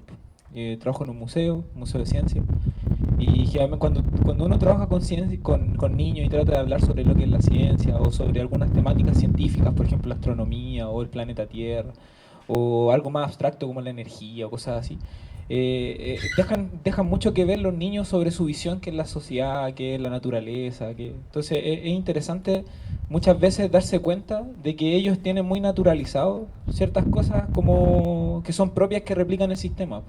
Como por ejemplo este discurso que siempre anda dando vuelta, que nosotros vamos a ser un país desarrollado y que nosotros estamos aspirando al desarrollo. Entonces, muchas veces en astronomía, cuando yo estoy hablando con los niños, uno le pregunta pregunta qué es prácticamente lo que lleva a destruir el planeta, qué es lo que lleva a cambiar la atmósfera de la Tierra, qué es lo que lleva a cambiar la naturaleza de la Tierra. Y es muy fácil que ellos puedan identificar el hecho que es la contaminación, el estilo de vida actual y todo el tema. Pero cuando uno le pregunta que uno se puede llegar a subsanar estas cosas o cómo uno puede llegar a que estas cosas no pasen, no destruir el planeta, muchos de ellos dejan en evidencia de que nosotros estamos en un vía de desarrollo que va a llegar a generar como una estabilidad con la Tierra. Como que prácticamente cuando nosotros seamos un país desarrollado, todas estas problemáticas van a dejar de pasar. Entonces, cuando uno les dice que si todos fuéramos países desarrollados, estadísticamente necesitaríamos 3 tierras al año, como que uno puede ver la lágrima. Porque ellos aspiran a tener celular, ellos aspiran a tener computador, ellos aspiran a tener todos los últimos modelos que tiene el país de consumo. Entonces, es interesante cómo solamente estos discursos que nosotros podemos escuchar en la tele o que podemos estar todo el día asimilando, llegan a los niños y construyen su forma de vida, construyen ese futuro de creer que van a poder tener todo lo que ellos quieren, de que vamos a ser un país consumidor, pero que ecológicamente hablando es imposible que eso pase. Entonces, solamente bastan minutos para hablar con niños, para darse cuenta de que ellos tienen naturalizado esa conducta y que cuando ellos sean adultos van a naturalizarla aún más. Entonces, solamente quería compartir esto para darse cuenta uno de que acá mismo nosotros podemos discriminar fácilmente esa verdad o no, pero es súper fácil que aunque esas mentiras sean súper obvias para nosotros, para los niños son verdades, y que todas las cosas que ellos aspiran tener son verdades. Entonces, solamente ecológicamente hablando uno podría llegar a cambiar esas cosas. Entonces, nada, quería compartir eso. Y la otra experiencia que quería compartir, ya que aprovecho que no otra persona quiere hablar, hoy día estaba tratando de pasarme por el metro y ya me paso por el metro, salto el torniquete y justo estaba el loco así del metro, estaba justo el trabajador que sapea a la gente y me silba, me dice, no te puedes pasar así. Y yo lo quedo mirando y le digo, oye, pero tengo que pagar 700 pesos por estar acá, mira. Y justo venía pasando el metro, porque justo me quería pasar. Justo viene pasando el metro y toda la gente apretada así, con cara de poto, así, sudando, así, cagados de calor. Y yo les digo, oye, tengo que pagar 700 pesos para ir como ellos, así. Y el loco mira a la gente y dice, pero todos ellos pagaron. Y yo lo quedo mirando y le digo, pero justamente no quiero pagar para no ser como todos ellos, para poder desnaturalizar el hecho de que estamos pagando como una mierda de servicio. Y el loco me dice, bueno, pero si las cosas fueran diferentes seríamos otro país, pero como esta es mi pega, ¿y ahí yo qué? Me fui, no podía ir contra su lógica, porque la lógica de él era que era su trabajo, igual era su trabajo mantener el sistema. Entonces, si te das cuenta, no solamente estamos naturalizando desde la habla o desde los sueños de los niños, sino que desde nuestra pega, nuestro trabajo, que es la transformación del mundo, ya estamos naturalizando estas otras cosas. O sea, él solamente era una persona que estaba ahí sapeando, pero aún así pudo naturalizar a toda la gente, naturalizó el discurso que toda la gente que estaba ahí alrededor tuvo que pagar para esa mierda de servicio y que todos teníamos que hacerlo porque así era el sistema. Bueno, eso quería comentarle.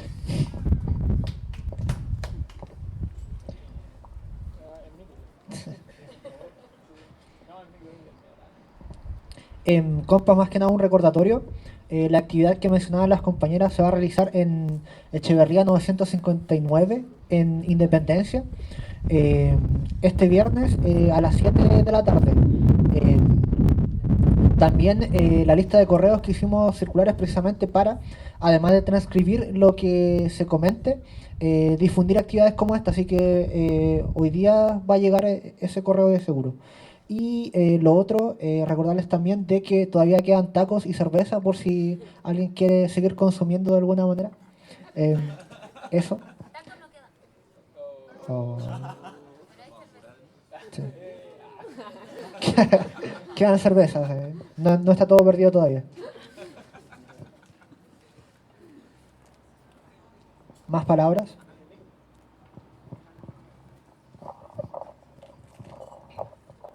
Bueno,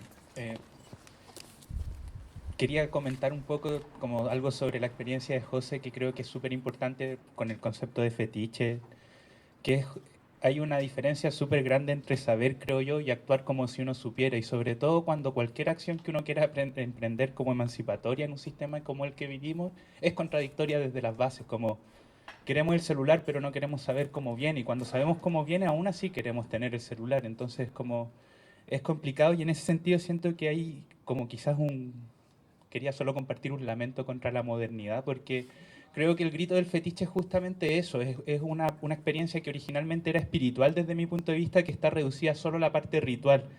Y ese vacío de la espiritualidad es una de las cosas que encuentro más cruentas del modelo actual que vivimos, que ha refinado eso. Es decir, replicamos los rituales, pero ya no tenemos esa relación espiritual y trascendente con los rituales que replicamos, y ritualizamos cosas como, por ejemplo, la empresa que hace celulares. Y creo que eso era lo único que quería agregar.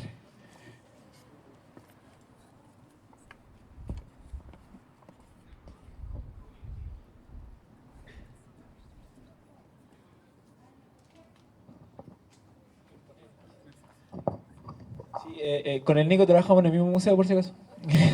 Y pasa lo siguiente, hay una parte en el museo que se habla sobre energía, ¿ya? Y desde nuestra visión, como que sí, hay un experimento en el museo que es un motor. Y está el motor ahí abierto, así que tú puedes verlo, lo puedes mover. Y es un motor a combustión, po. Entonces, es súper interesante cómo uno naturaliza también el hecho de usar cosas y cómo esas cosas van cambiando el planeta, pero no te dais cuenta de que están cambiando el planeta. Por ejemplo, hay algo súper importante, que el motor a combustión, en la máxima eficiencia que tiene un motor a combustión, solamente el 20% del uso de la energía. O sea, si tú le das 10 lucas al motor, solamente 2 lucas en movimiento y 8 lucas es calor, sonido, todo lo otro demás. Entonces, eso no va a ser por cambiarse nunca en un motor a combustión, pero nadie lo sabe. Entonces, los niños no lo saben, los adultos no lo saben, los profesores que están con los niños tampoco lo saben. Pero es increíble que cuando lo saben, tú les preguntas si van a querer usar el auto y ¿qué dicen ellos? Que no, pero son niños. Pero cuando tú le preguntas a los adultos si quieren seguir usándolo, ¿qué hacen los adultos? Lo naturalizan y dicen que es la única forma de transporte que tienen. Entonces, yo les pregunto generalmente a los niños les pregunto, ¿quién usan los autos? Y ellos dicen los adultos. Y cuando les digo, ¿y ustedes cuando sean adultos usarán autos? No, pues. Entonces es bonito soñar en ese momento, porque cuando ellos dicen que no van a usar autos cuando sean adultos, solamente el hecho de que ellos no quieran ocupar autos es un cambio cultural. O sea, ya no existirían semáforos, ya no existirían pavimentos, ya no existiría gente atropellada, ya no existirían palomas muertas en el pavimento. Sí, en realidad todas esas cosas que son productos del auto solamente son naturalizadas porque es un medio de transporte que todo el mundo quiere ocupar nomás, po. Y que no solamente es fácil usarlo, sino que también tiene un estatus social porque es el tipo de auto que ocupa, así, bla, bla, bla. Entonces es increíble como el niño, solamente el hecho de querer mostrarle, darle una información súper básica, ellos discriminan y dicen no, no lo vamos a usar. Pero el adulto ya lo tiene naturalizado. Ahora, no sé qué va a pasar del niño cuando se vuelva adulto, porque lo va a naturalizar también nuevamente. Pero es increíble como el niño aún así tiene esa visión de querer conservar lo que vive. El adulto ya es difícil hacerlo.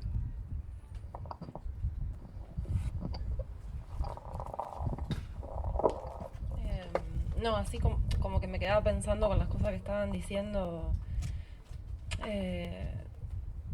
como también lo que traía el compañero antes del fetichismo de la mercancía. Como que pienso que más allá de la producción de mercancía en tanto cosas y un poco lo que se estuvo hablando, el capitalismo, una relación social, digamos, y en esa relación social nos criamos y son las cosas que pensamos y estas cuestiones más culturales que por ahí vos traías. Y como que para mí estas cosas que se comentan, como que lo que me hacen pensar es justamente eso. Como una vez que las condiciones de existencia materiales se modifiquen, entonces sí vamos a poder pensar de otra manera y vamos a tener otros criterios, si se quiere, culturales o sociales de relacionarnos. Pero no creo que pueda ser a la inversa, digamos, que haya como una colonización de conciencias que llevaría a una revolución social, digamos, como que realmente tienen que cambiar las condiciones en las que vivimos. Eso, que no sea necesario para ir a trabajar y vender nuestros cuerpos, tomarnos un subte de mierda y estar todos apretados, digamos, como... nada, eso, compartir eso.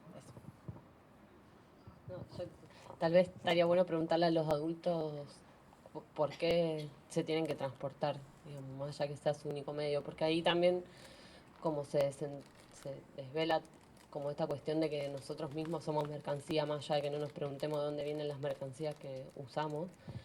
Tampoco nunca nos preguntamos por qué nos transportamos diariamente, y claramente ahí lo que resultaría evidente es que nos transportamos para trabajar y para producir y para poder sobrevivir en este sistema.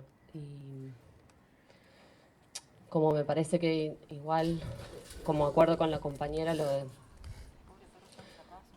que no, como esto, si los niños crecieran y tomaran conciencia y no quisieran usar autos, igual en algún punto morirían, digamos, de hambre si no fueran a trabajar en un auto o en lo que sea. Y me parece que es como un poco una dinámica constante entre el pensar y el problematizar un montón de cosas a partir de las preguntas, del dudar, del desnaturalizar un montón de cosas que son como fundamentales. Y la perspectiva de que para también poder pensar distinto se necesita como un cambio, como que al final es una unidad, es la conciencia, pero también como las condiciones en las que vivimos. Igual son súper interesantes como las posibilidades que tenemos a veces de preguntarnos cosas que parecen obvias, y sobre todo a los chicos, que son como el reflejo de la cultura y la culturalización que se hace constantemente contra esos seres que vienen al mundo como sin todas esas ataduras. Está bueno.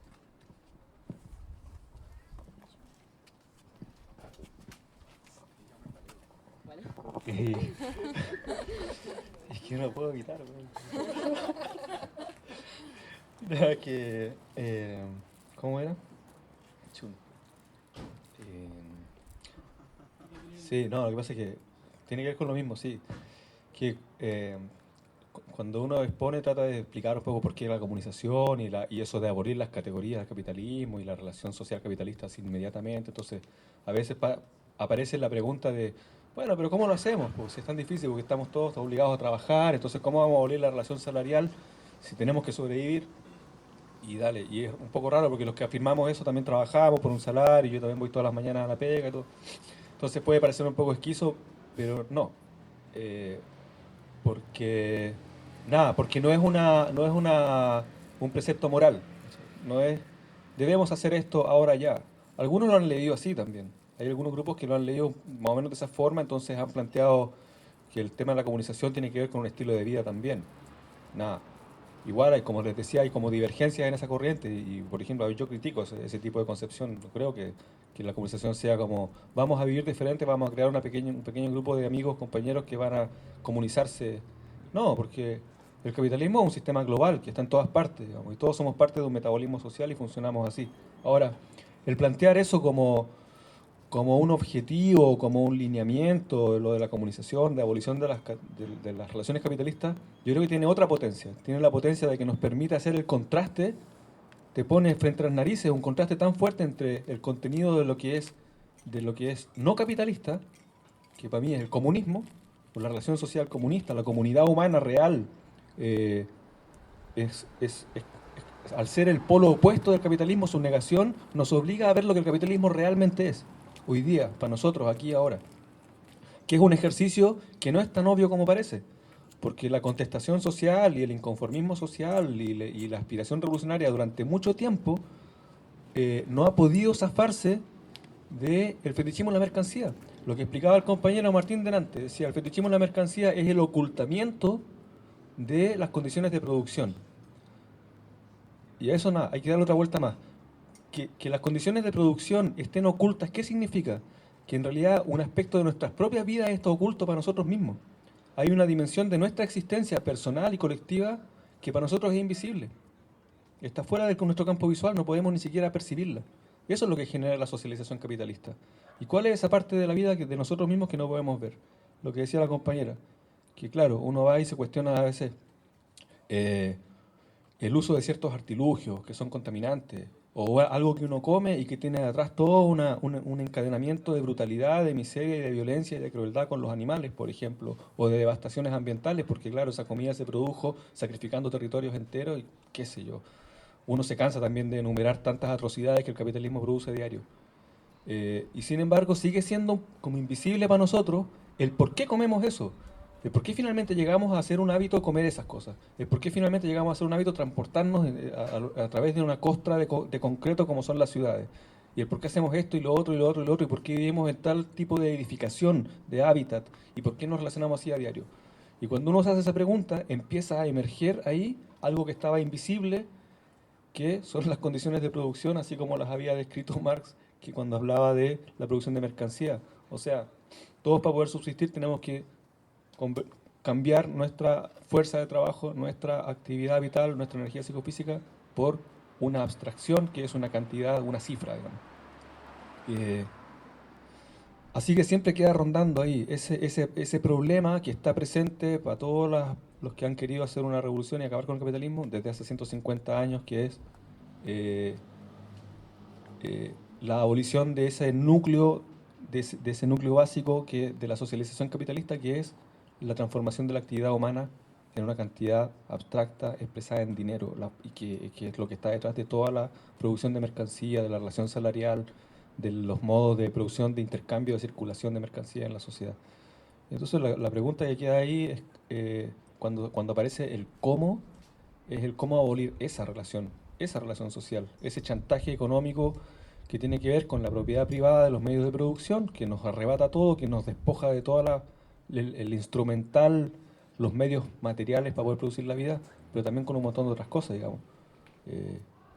Con cómo se configuran los territorios, con cómo habitamos los territorios, con qué relación tenemos nosotros con las otras especies, digamos.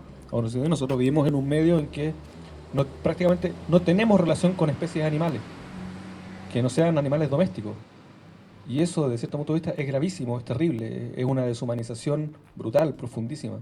No tenemos relación con especies vegetales que no sean las especies que pueden sobrevivir en un entorno urbano.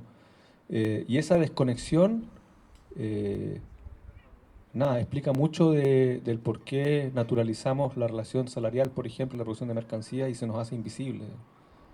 Entonces, tampoco hay como un solo hilo que uno pueda tirar y que se llama comunización, y que si uno lo tira aparece todo, no. Pero sí creo que ayuda a ir develando un montón de aspectos que creo que puede ser posible una mirada más crítica, radical, y una contestación también más real y concreta a las condiciones que vivimos.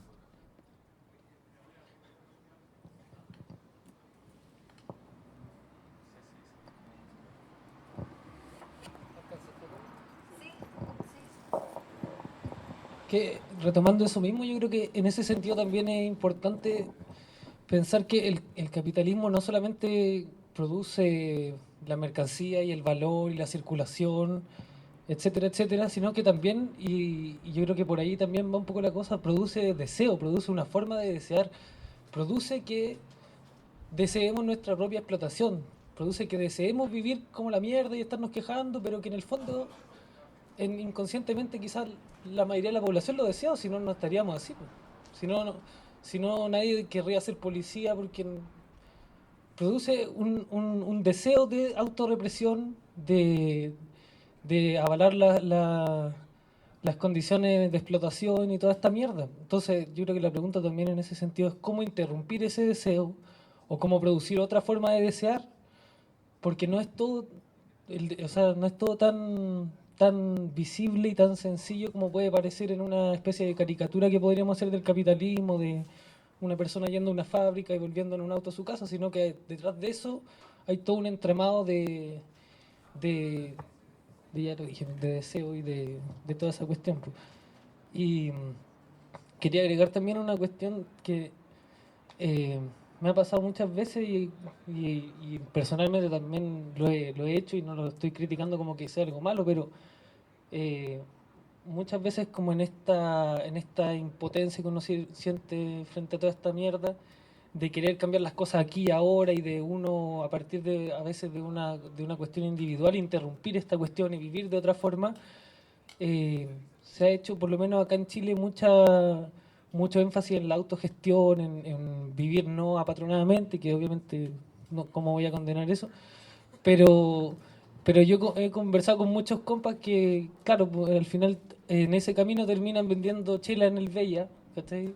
o hamburguesas de soya a la salida del metro, que yo creo que igual de mierda que cualquier otro trabajo. ¿Cachai? Termina ellos siendo una pyme, siendo sus propios jefes, haciendo circular otras mercancías de otra forma, pero muchas veces si uno plantea esta conversación, que, o sea, yo diría, estamos todos cagados, ¿cachai? No, nadie se salva, pero hay mucha gente que dice, no, yo estoy afuera, yo no estoy trabajando con un patrón, yo estoy vendiendo las ollas a la hora que yo quiera, al precio que yo quiera, en el metro que yo quiera, pero bueno, es lo mismo, güey. O sea, al final también el capitalismo también promueve esa iniciativa personal, el emprendimiento, y toda la cuestión se empieza a cruzar ahí. Entonces tampoco creo que es importante hacer como este trabajo de criticar nuestra... Es una cuestión que yo he visto mucho, que eso como de pensar que uno se puede salvar, como que uno con su grupito o uno mismo puede zafarse, y de ahí mismo también viene un discurso que hace unos años era muy fuerte, que es como el de anticiudadanismo, que en el fondo también generaba una barrera de que están los ciudadanos, que son unos idiotas, ¿cachai? Que van a trabajar y promueven este sistema, y estamos nosotros, que estamos iluminados y estamos por fuera, pero que al final es absolutamente ideológico, porque es como... es cuando estar tan metido en la mierda, pero convencido de que no lo está. ¿Cachai? Y eso yo lo encuentro peligrosísimo, porque al final genera un conformismo brutal. Genera al final una neutralización de cualquier posibilidad revolucionaria. Que la autocomplacencia y es un placebo decir, no, sabéis que vivo en el capitalismo, pero estoy como por fuera de alguna forma metafísica extraña. Eso.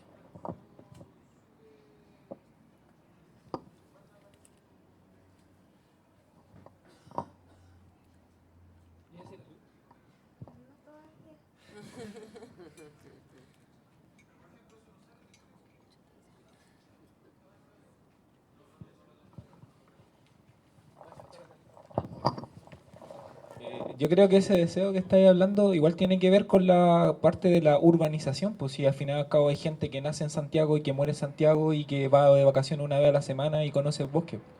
Entonces no hay otra forma de vivir, no hay otra forma de ver la vida, no hay otra forma no hay contacto con la tierra, no hay contacto con nada.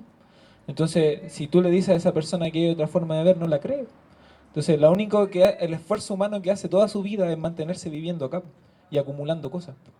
Entonces, el deseo es el único estilo de vida que nos llama, que es vivir en la ciudad. Ese yo creo que es un gran problema, porque si una persona va a lo rural y conoce personas que están en lo rural, ese deseo tal vez no está. Esa naturaleza de querer vivir tal vez es solamente ir a sentarse al bosque tal vez, o ver cómo crece en su huerto. Entonces es otra forma de desear. Yo creo que el deseo que está completamente fetichista con la mercancía es el vivir acá en la ciudad, en la urbanización. Y como no queremos salir de la urbanización, como todos queremos vivir en Santiago, como todos queremos vivir en la ciudad y tener todos los deseos que tenemos en la ciudad, seguimos acá y seguimos dando nuestra vida, seguimos dando nuestro tiempo de trabajo. Entonces yo creo que el llamado es a salir de este lugar. Si nosotros empezamos a deslegitimar estos deseos de vivir en la ciudad, también es una gran ganancia. Porque el gran problema es tratar de vivir acá. O sea, se nos va a desvivir tratando de vivir acá. Creo que es un tema. Y eso.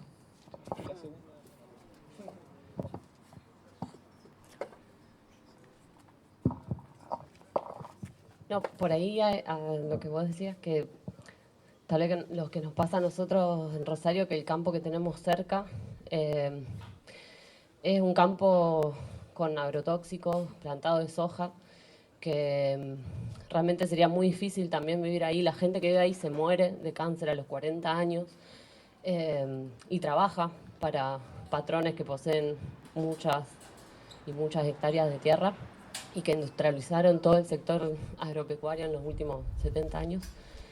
Y no sé, yo creo que es para pensarlo, digo, como pensar un poco en unos deseos de una gente de una zona pesquera de México, que hace poco unos compañeros nos trajeron un documental sobre la lucha que están llevando adelante contra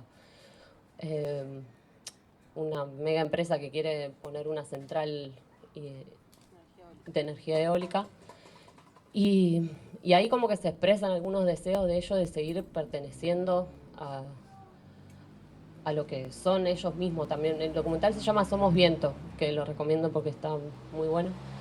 Y ellos justamente dicen eso, ¿no? Como la relación que ellos tienen con el mar, con el viento, con la tierra, los lleva a defender su forma de vida y incluso sus rituales, su espiritualidad con eso, con la vida misma. ¿Sí?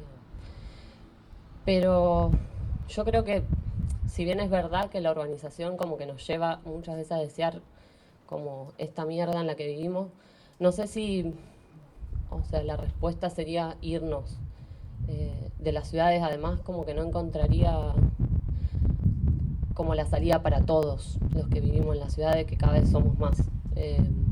No solo porque no todos tenemos la posibilidad de encontrar un lugar en otro lado, lejos de la ciudad, sino porque... Que no tengo una valla de propiedad privada. Claro que, no, y no solo eso, sino de lograr sobrevivir también ahí, porque claramente o sea, no sé si se podría sostener y tampoco sé si nos los permitirían, sino más bien como poder encontrar esas necesidades que se contraponen a las necesidades que nos quieren hacer creer que son las nuestras, y esos deseos que sí, o sea, me parece que, o sea, somos personas constituidas en un sistema social, nos constituye psíquicamente, físicamente, sentimentalmente, pero también me parece que hay deseos como contrapuestos, ¿no? También digo, como que hay deseos de esto, de tener cada vez más cosas, de progresar y todo, pero también hay un deseo, yo pienso en la gente que estaba encerrada en ese subte, aunque haya pagado, el deseo de no estar ahí, ¿no? Como me parece que hay potencialidades en ese deseo que, no sé, yo por lo menos como con la gente que me he encontrado en los distintos trabajos y que la podría tildar de ciudadanista y ya, y sin embargo, como con el diálogo más sincero, como que hay una permanente contradicción entre esos deseos. Y me parece que ahí está un poco poner en juego esa contradicción y poder pensar en una salida que sea, digamos, no solamente como corrernos de un lugar geográfico, sino construir lo que queremos, digamos. Y si ese construir implica destruir las ciudades, bueno, ver cómo podemos hacer eso.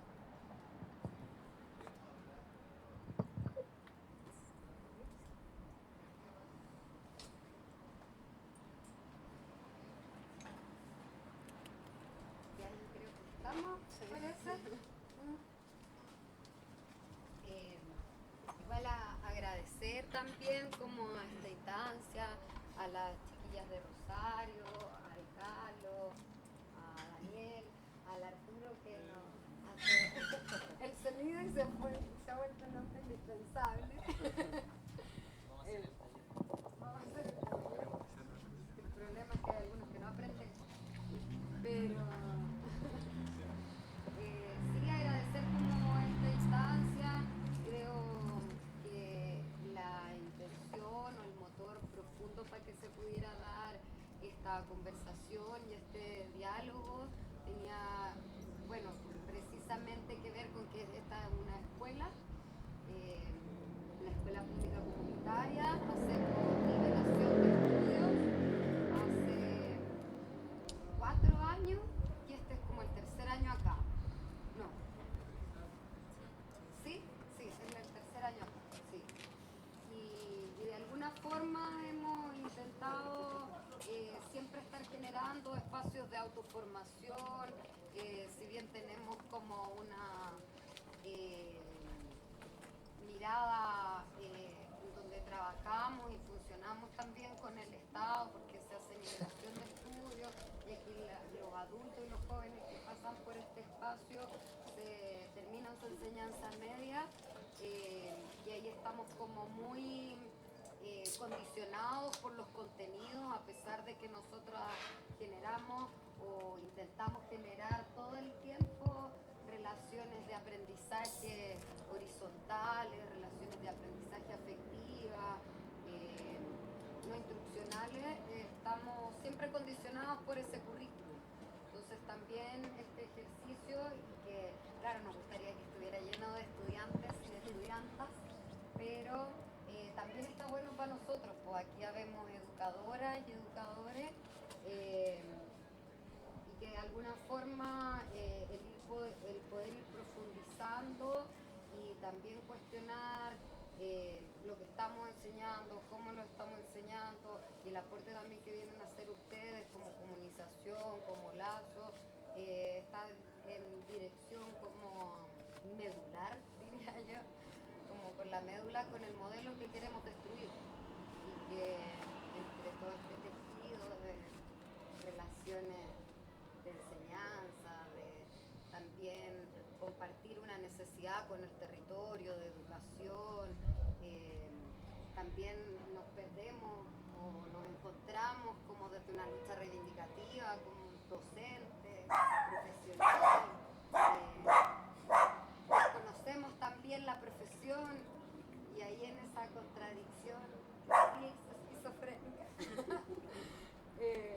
estamos como intentando todo el tiempo de instalar una mirada profunda, crítica con la cotidianidad que estamos viviendo. Eso, como para explicarles un poco el contexto también, que de pronto no hemos tenido la oportunidad de explicarles por qué en este espacio y qué es lo que hacemos.